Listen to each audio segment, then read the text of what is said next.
ସାଙ୍ଗମାନେ episode start ହଉ ଆମ ମୁକ୍ତି କହୁଛି ମମ୍ ଜାଣିଛ ଗୋଟେ କଥା ନତାଶା ଏଠିକି ଖାଲି ତା ନିରୀହତା ଦେଖେଇବା ପାଇଁ ଆସିବନି, ତା ପାଗଳାମି ବି ଏଠି ଦେଖିବାକୁ ମିଳିବ। ତାପରେ ସ୍କ୍ରିନ୍ ସିଫ୍ଟ ହେଇଯାଉଛି ନତାଶା ପାଖକୁ।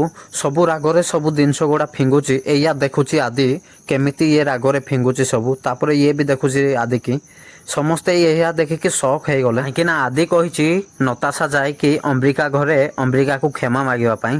ଦେଖାଯାଉ କଣ ହଉଛି। ତାପରେ ଆମ ଆଦି ନତାଶାକୁ ରାଗରେ ଦେଖିକି ଉପରକୁ ଚାଲି ଯାଉଛି। ତାପରେ ସ୍କ୍ରିନ୍ ପୁଣି ସିଫ୍ଟ ହେଇଯାଉଛି ଆମ ମୁକ୍ତି ପାଖକୁ। ତାପରେ ଆମ ମୁକ୍ତି କହୁଛି ସରି କହିବାଟା ନା ବେଶୀ ବଡ କଥା ବି ନୁହଁ, କିନ୍ତୁ ସେଇଟା ନତାଶା ପାଇଁ ବହୁତ ବଡ କଥା। ତାପରେ ନତାଶା ଏଠି ରାଗରେ କାଚ ଆଦି ବି ଭାଙ୍ଗି ଦଉଛି। ଏସବୁ ଦେଖିକି ସମସ୍ତେ ଏକଦମ ସକ୍ ହେଇଗଲେ। କଣ ପାଇଁ ନତାଶା ଏତେ ରାଗରେ ଅଛି, କଣ ପାଇଁ ରାଗରେ ଅଛି ତ ଆପଣ ମାନଙ୍କୁ କହିବାକୁ ପଡିବନି, କାହିଁକି ନା ଆମ ମୁକ୍ତି କି ଯାଇକି କ୍ଷମା ମାଗିବାକୁ ପଡିବ ନା, ସେଇଥିପାଇଁ ଟିକେ ରାଗରେ ଅଛି ଇଏ। ତାପରେ ସ୍କ୍ରିନ୍ ସିଫ୍ଟ ହେଇଯାଉଛି ପୁଣି ଆମ ମୁକ୍ତି ପାଖକୁ। ତାପରେ ଆମ ମୁକ୍ତି କହୁଛି ସରି କହିବା, ମୁଣ୍ଡ ନଇଁବା ଆଉ କ୍ଷମା ମାଗିବା ନତାଶାକୁ ବିଲକୁଲ ବି ପସନ୍ଦ ନୁହେଁ। ତାପରେ ଆମ ମୁକ୍ତି କହୁଛି ବାସ୍ ଏବେ ଦେଖିବା ଇଏ ବାକି ରହିଲା ସିଏ ଏଠିକି ଆସିକି କଣ କରୁଛି। ତାପରେ ଆମ ମୁକ୍ତି ପୁଣି କହୁଛି ଆଜି ବି ହୁଏତ ମୋଠୁ ଅଧିକା ନତାଶାକୁ କେହି ବି ଚିହ୍ନି ନାହାନ୍ତି। ମୁଁ ଆଗକୁ ଯଦି ଏଇଭଳିଆ ଭିଡିଓ ଦେଖିବା ପାଇଁ ଚାହୁଁଛନ୍ତି ତାହେଲେ ମୋ ଚ୍ୟାନେଲକୁ ସବସ୍କ୍ରାଇବ କରିଦିଅନ୍ତୁ। ଆପଣ ମାନଙ୍କୁ ଏଇଭଳିଆ ଭିଡିଓ ଦେଖିବାକୁ ଯିବ।